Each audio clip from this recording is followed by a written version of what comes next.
And maybe it will help you to decide whether this workshop is for you or not. If I tell you a little bit about my background and my journey with sexuality, う so ん that you know I'm in this with you うん because we're all human. うんで、これから私自身のそのセクシュアリティに関連する、個人的なお話を少しシェアしたいと思っています。今回のワークショップが皆さんにとってこれは自分が参加するものだろうかっていうふうに考えるときに、私自身の体験が皆さんの参考になるかもしれないなというふうに思ったからです。私たちみんな誰でもその人間ですので、その人としてこのセクシュアリティに関連する問題というものは抱えているものなんです。So, it is a topic, sexuality and pleasure, where we all share common ground in that it's very vulnerable and it's a very precious thing. And we all make our way, we find our way into adult life and into this part of ourselves. And each of our journeys is unique. で、このセクシュアリティというテーマですけれども、私たち一人一人のとても繊細で傷つきやすい場所のことでもあります。とても深い場所でもありますね。そして、このセクシュアリティに関連しての、自分自身の個人の領域というのは、本当にユニークで一人一人違った道を歩んでくるようなものでもあります。As a young girl, as a child, in fact, I was always very comfortable in my body. I was very physically active. My mother says I was a very busy child. 私は子供の時ですね、自分の肉体ですね、体にとても居心地の良さを感じていました。私の母は私のこと本当に活発な子だね、いつも動いているねっていうふうに言っていました。いつもいつも私は自分のこの体を動かして、動いているのが好きだったんですね。And I think I was also quite a free spirit. それから私自身はとても自由なスピリットですね、だったと思います。And as I got a little bit older and started to be aware of boys and girls and that sense of like romance and love and even a bit of sexuality, I felt very open and curious about it.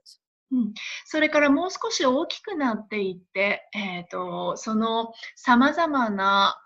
ことですね、少女に育っていったときに、みんなが体験する、恋愛であったりとか、それから、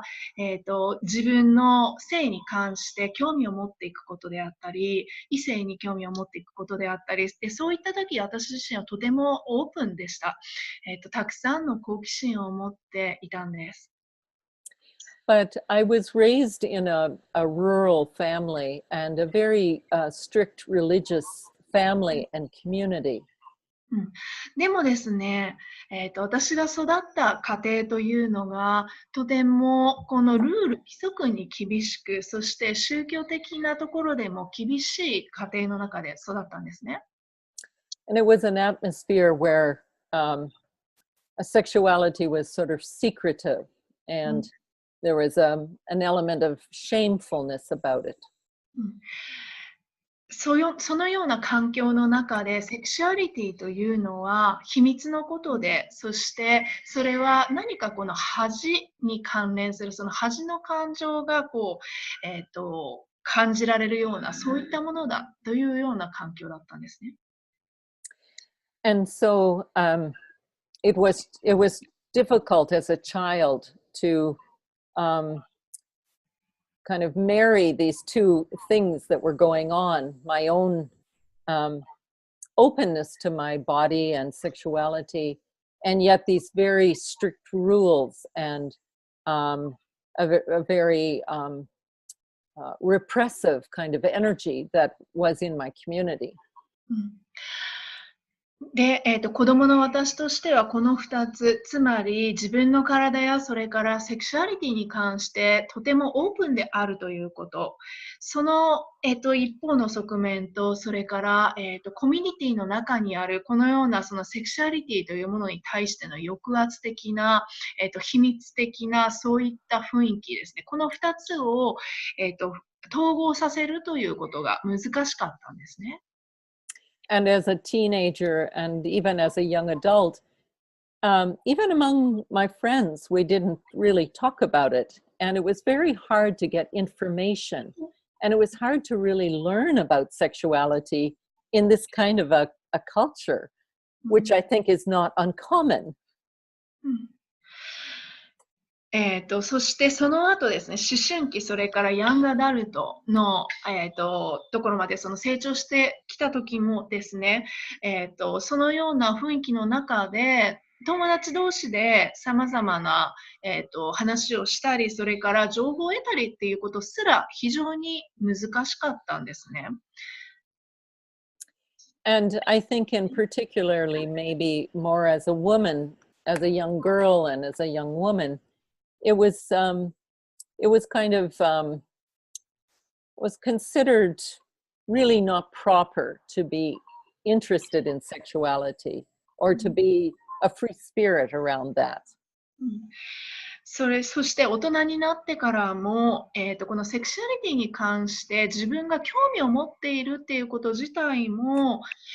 適切ではないというように感じるような、そういうふうな状態になりました。And I came of age during the beginning of the sexual revolution in North America, and that had certain challenges. 北アメリカでそのセクシュアリティに関連してのその、新しい動き、新しい運動というのがありましたけれども、そのあたりで私自身はその大人になってきたわけですけれども、それがまた私自身にとっても難しく感じる要素でもありました。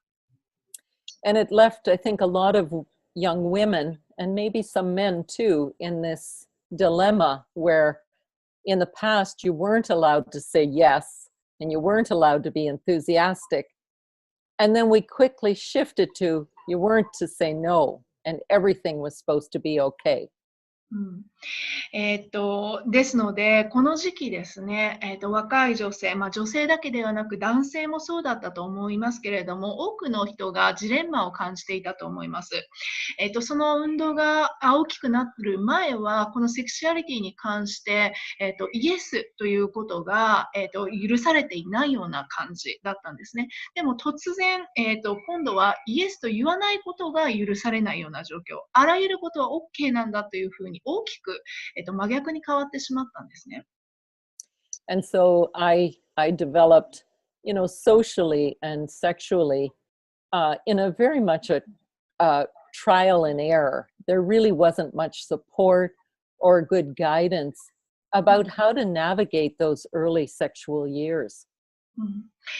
ですので、私がそのセクシャリティに目覚めていったその、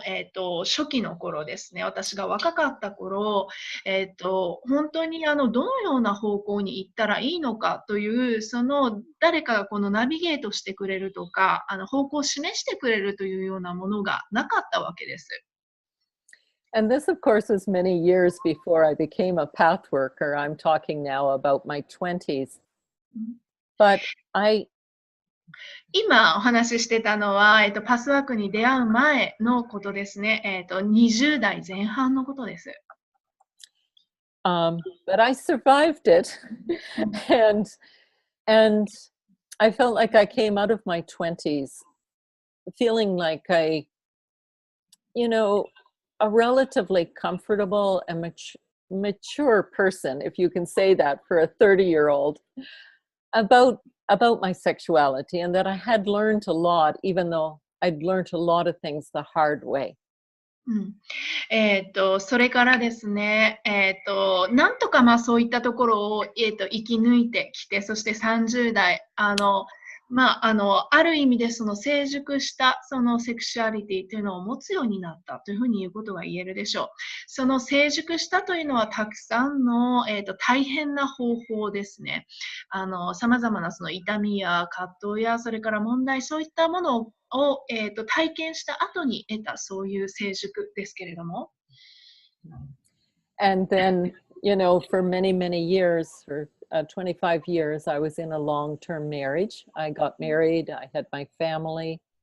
and then the challenges became a little different. で、その後結婚しまして、25年間の結婚生活を持ちました。家族も持ちました。で、その結婚生活、長い結婚生活の中では、また別の、その、セクシュアリティに関する問題というものを抱えました。In a long-term marriage, it's all the stresses of life, going to work, careers, children, finances, all of those things that aren't very sexy sometimes. この、長い期間のこの、家庭生活ですね。その中では、みんなそれぞれの、問題を抱えます。たくさんの問題を抱えます。例えば仕事のことに関して、または、子供のことに関して、または経済に関して、たくさんの問題を抱えますけれども、それらは、いつもいつもそのセクシーというところ、セクシーではない。そこからはちょっと程遠い問題というふうに言うこともできますよね。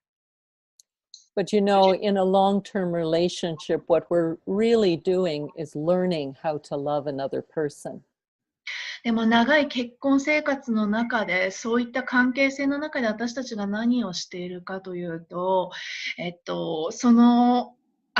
どのようにしてその人を愛するのかということを私たちは学んでいるわけです。And we're learning how to bridge differences and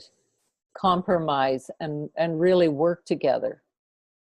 どのようにしてその違う人の間でその橋を架けて、そして妥協をしたり、それからその間を見つけたり、そしてどうやって共に協力してやっていくのかということを試行錯誤しながら学んで見つけていきます。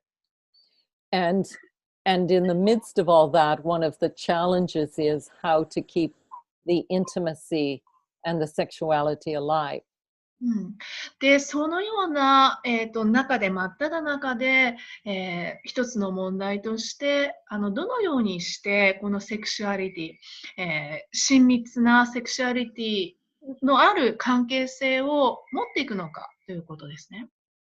How to communicate really fully and honestly. どのようにして、コミュニケーションを本当に従前にしていくのか、そして正直にしていくのか。How to stay true to yourself while still bonding and attaching with another human being. どのようにして相手の人とこの関係性を持ちながら、つながりを持ちながら、それでいて自分に本当に正直でいるのか。And that in that process, one really matures and really grows up. で、そのようなプロセスの中で私たちは、学び、そしてそのようなものが本当に私たちを成長させ、そして成熟させていってくれますね。And during that period of time, it was very, very helpful to become a path worker and study the teachings, because the teachings on relationship and sexuality and love are very, very deep and wise and extremely helpful to people. で、そのような中で、パスワークを私も学んできたわけですけれども、関係性に関して、そして愛やエロスやセクシュアリティに関して、学び、それを、自分の人生に応用させていくっていうことですけれども、そのパスワークの中に、含まれているこの、素晴らしいその教え、それが参考になり、本当にその私たちに英知を与えてくれるようなものなんですね。本当に助けとなってきます。And now, as an older woman, I'm single and I live on my own, but I want to keep my sense of myself as a sensual and erotic and a sexual person alive, even though I'm single. うん、で、今、私は年をもっと取りましたけれども、そして、一人で生きています。でも一人だからといって、自分自身のそのセクシュアリティ、そしてそのエロスですね、そういったものを、保ちながら一人の人間として生きていたいっていうふうに思うんです。And I particularly want to support others so it doesn't have to be so hard. And that these fantastic teachings from the pathwork can be brought to you in a way that can make your journey with sexuality more pleasurable, more enjoyable, and more easeful. で、このパスワークの中で伝えられているこの、セクシュアリティ、それから喜びに関しての内容ですけれども、皆さんの人生の中でも、より喜びをもたらしてくれるもの、そして、たくさんのその、恩恵を受ける、恩恵になるようなもの、そういったもの、それから人生がより楽に生きていけるようなもの、そういったものを運んでくれるといいなというふうに思っています。